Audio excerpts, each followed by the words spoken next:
O agrodebate dessa quinta-feira, dia 16, está de volta. O assunto agora é uma medida provisória publicada pelo governo, 1314 desse ano de 2025, foi publicada aí no mês passado, em setembro, e com um objetivo muito bom de permitir que produtores, inclusive foi um alívio para produtores rurais, permitir que produtores rurais que sofreram perdas por vários motivos, seja climáticos, excesso de chuva, seca, enchente, ou até mesmo precificação da soja também, nessas safras aí, possam renegociar suas dívidas com condições especiais, tem aí juros subsidiados entre 2% e 6% ao ano, prazo de até 9 anos, carência de 1 ano, enfim, são condições muito boas, O problema é que a ProSoja Mato Grosso, inclusive, que tem feito isso, está de olho em cada detalhe dessas resoluções, dessas publicações feitas, ela está de olho em cada um desses detalhes. Ela apontou que, apesar dos benefícios dessa medida provisória, a regulação emitida pelo Conselho Monetário Nacional, ela tem alguns critérios que estão relacionados a território e também estatística, ou seja, somente aqueles podem optar e pedir no banco, na sua instituição financeira aí, por essas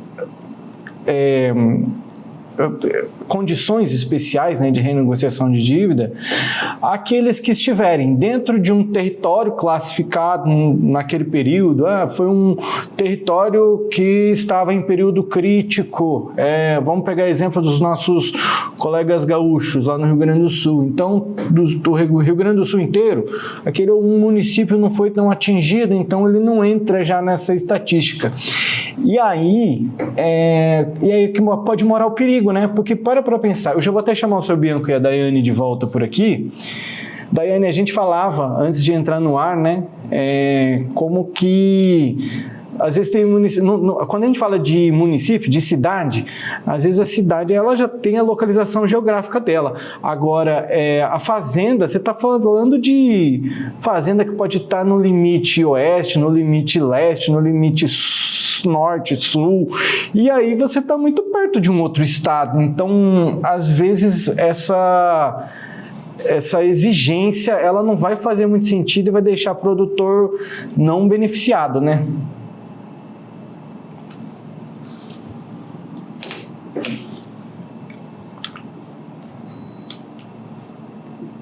Daiane, tá me ouvindo, Daiane? Acho que a Daiane não me ouviu. Oi, Jassan. Deu uma falha aqui, desculpa. Jô, eu vi que você estava falando, mas demorou para chegar. Jassan, é o seguinte, a gente tem esses critérios que nem sempre condizem com a realidade do produtor, Muitas vezes um produtor tem uma propriedade pequena que, em relação à totalidade do município, a localização de todo o município, todo o território do município, não é uma fração de quase nada.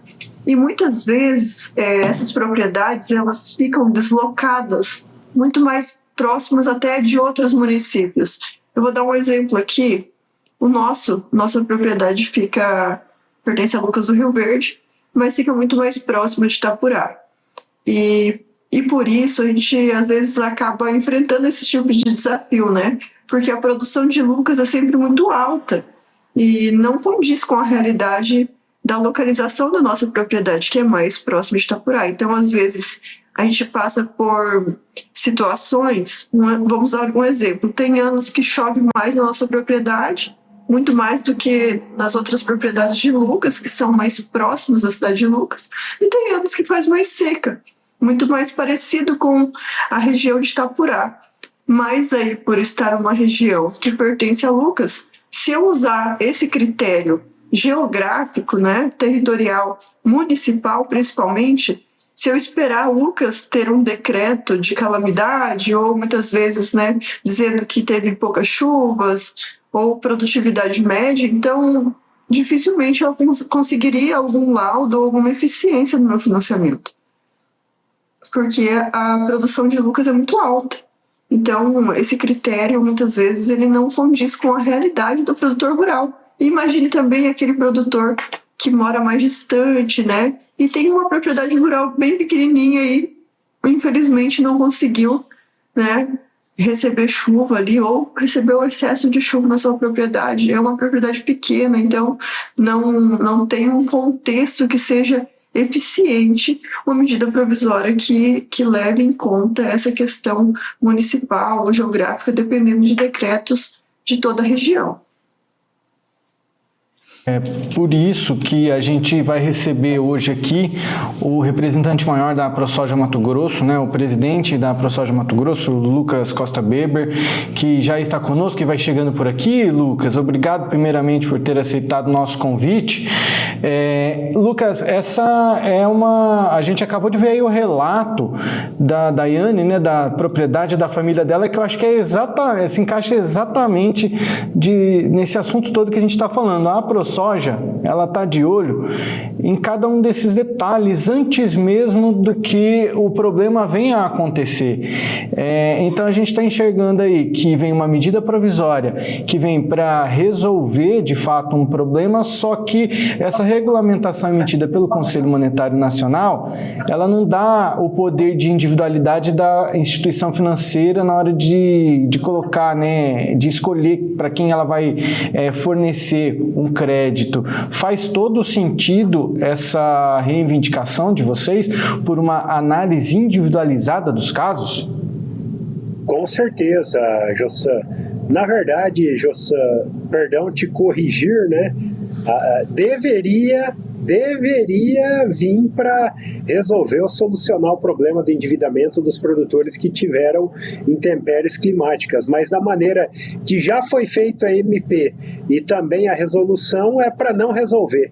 Né? Nós temos que ser sinceros, não cabe radicalismo, mas tem que ser realista. Dos critérios necessários é que o município tenha decretado estado de emergência ou de calamidade. E aí você já desconsidera a individualidade. Por quê? Porque, como a Daiane falou, ela deu o exemplo da propriedade dela, eu vou dar um exemplo do grupo de compras que eu faço parte ali em Nova Mutum, tem mais de 10 produtores. Na safra, na penúltima safra, por exemplo, eu fui o único produtor que, graças a Deus, colheu bem. Nós tivemos pessoas que colheram 10, 20 sacos e são todos produtores tecnificados que colhem médias acima das médias normais e em 2024 foram arrasados aí pela seca. Então, o município decretou estado de emergência? Não. Por quê? Porque nem todos os produtores foram afetados, mas as chuvas às vezes são irregulares. Não é à toa que esse ano nós temos, por exemplo, Primavera do Leste iniciando o plantio agora, Sorriso com praticamente 80% plantado. Como que você vai tratar todos os municípios iguais? Como que você vai tratar todos os produtores iguais? Nova Mutum, a região do Novo Horizonte, tem gente que há 15 dias terminou o plantio. Tem produtor de Nova Mutum que não iniciou o plantio.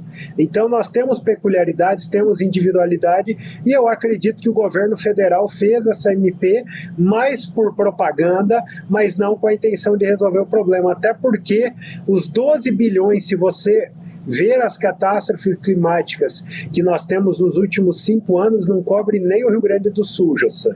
Então, de fato, praticamente Mato Grosso dificilmente vai ter um produtor que preencha os requisitos para conseguir fazer um arrolamento, uma renegociação, e nós temos que ver também características particulares de cada estado, porque o Rio Grande do Sul teve mais problemas climáticos, é tradicional ter. Por outro lado, quando nós olhamos para Mato Grosso, os custos de produção, risco, são muito maiores. Inclusive o seguro agrícola, contratado em operações de recursos controlados do Mato Grosso, não cobrem nem os custos de produção, muito menos a renda. Já no Sul, você consegue cobrir custo de produção. Então, são totalmente diferentes as realidades e não pode ser tratado dessa maneira. Ou seja, o governo fez algo que é bonito para fazer propaganda, dizer que vai socorrer, mas uma pequena fatia, de fato, vai conseguir acessar esse crédito, enfim, os recursos dessa MP para o arrolamento de dívidas. Seu Bianco.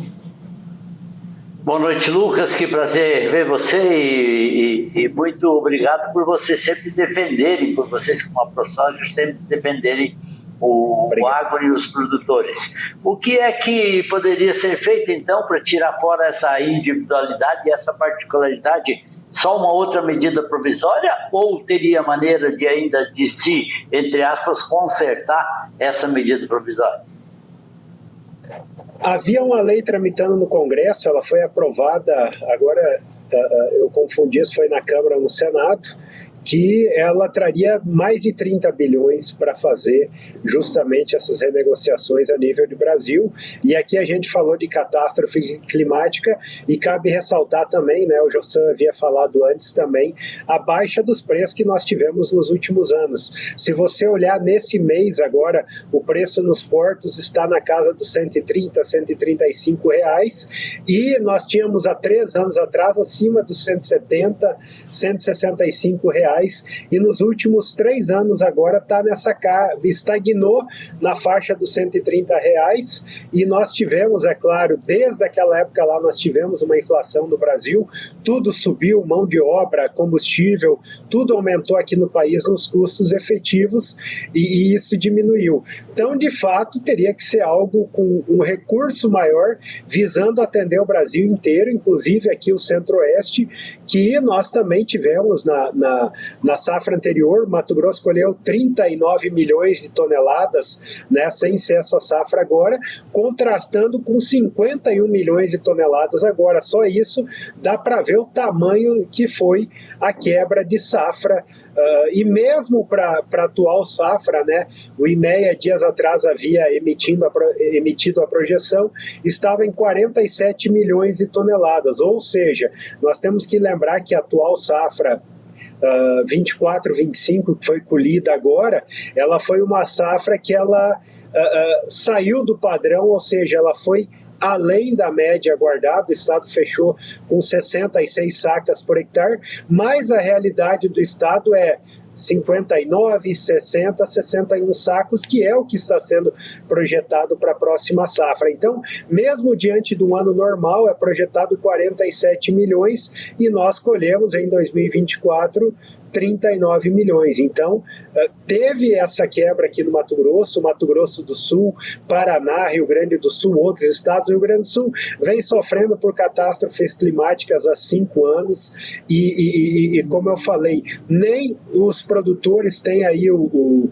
presidente da ProSoja Rio Grande do Sul também, ele é suplente de senador, atuou também, ele mesmo fala, não contempla nem a realidade dos produtores do Rio Grande do Sul, que nem todos os municípios durante esses 5 anos declararam um estado de emergência ou de calamidade consecutivamente.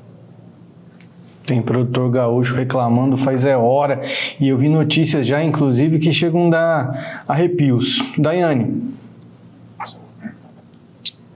Boa noite, Lucas. Muito bom tê-lo aqui conosco, trazendo sempre informações.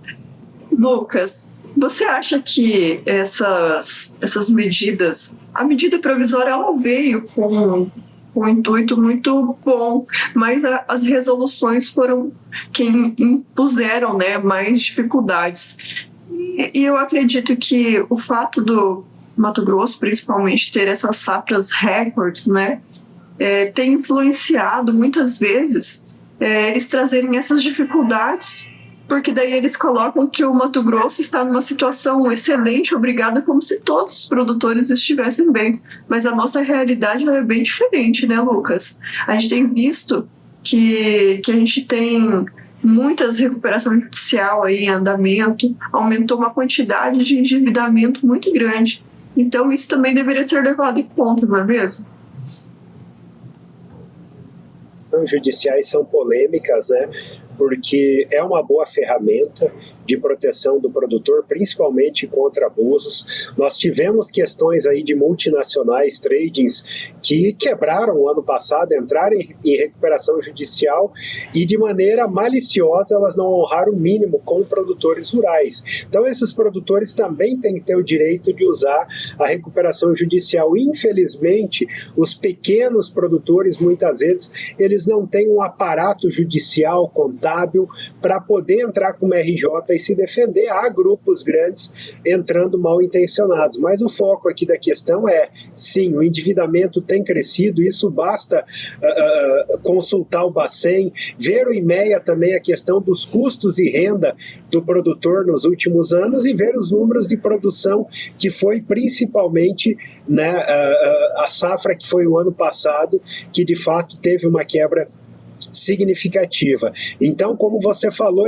tenta maquiar. O governo ele está fazendo muito bem a propaganda, vendendo lá fora, principalmente com essa história de atender a agricultura familiar, que eu acho uma besteira isso, porque hoje agricultor, todo mundo é agricultor, não interessa se é pequeno, médio ou grande, todos têm a importância, inclusive tem essa balela hoje de que só o agricultor familiar põe a comida no prato. O alimento mais consumido no mundo e no Brasil é o trigo, é o pão, começa no café da manhã. Nós importamos ainda metade do trigo brasileiro e não produzimos todo porque não há viabilidade econômica aqui no Brasil. Nós importamos trigo da Argentina, importamos trigo dos Estados Unidos, que inclusive utiliza trigo transgênico que é proibido aqui no Brasil e nos acusam ainda de encontrar resíduo de glifosato no trigo, que só tem no trigo transgênico, que vem justamente importado ou dos Estados Unidos ou do Canadá. Então, aí quando você fala carne, quem que produz? Tem o pequeno, tem o médio, tem o grande. Leite tem pequeno, médio e grande. Tudo isso. Então, já esse tratamento por si só é injusto. Tem que tratar todos os produtores por igual e o governo faz propaganda, ele vai contemplar meia dúzia de pequenos e microprodutores, nem assim vai atender todos, porque, como eu falei, não tem aparato judicial e nem todos os municípios fizeram decreto de emergência e calamidade, porque também gera consequências positivas e negativas para os municípios, Daiane. Então, tudo isso pesa na hora de fazer. E agora, da maneira que foi colocado, é de fato algo para inglês ver, mas na prática não vai acontecer. De fato, o projeto de lei que estava tramitando no Congresso, que inclusive tinha a proposição de acessar o fundo do pré-sal, esse sim traria uma solução mais efetiva, né, para todos os produtores brasileiros e quem de fato. Hoje nós temos rastreabilidade através do CAR, dentro das nossas propriedades, nós temos a possibilidade, através de você apresentar as coordenadas, sua matrícula, o GEL, de fazer, inclusive, o acompanhamento retroativo dos últimos 5 anos de imagem de NDVI, que você vê o potencial produtivo de cada lavoura. Nós não precisamos tratar de maneira generalizada como se estivesse bem para todos. Dá para atender o produtor que de fato precisa e dá para excluir. A gente sabe, né, que em todos os meios tem a pessoa que está bem intencionada e tem quem está mal intencionado. E alguns também não precisam acessar isso e de maneira digamos assim, mal intencionada tentam. Mas hoje, com ferramentas tecnológicas, rapidamente, aí com 1 hora na frente de um computador, você consegue levantar todo o histórico e, se o produtor permitir, você pode acessar até a movimentação de notas fiscais dele dos últimos 5 anos para que ele comprove, de fato, qual que foi o faturamento, qual que foi o tamanho da safra dele e, de fato, o governo possa ser justo em atender a renegociação desses produtores. Lucas, só para a gente encerrar sua participação por aqui, para ficar mais claro, por que é que a ProSoja tem reivindicado essa análise individualizada? Porque se o produtor rural não se encaixar nesse filtro aí, né, ele vai ser forçado a renegociar dívidas com juros normais por conta de coisas que não estão nem ao seu alcance, por causa de clima, por causa de preço.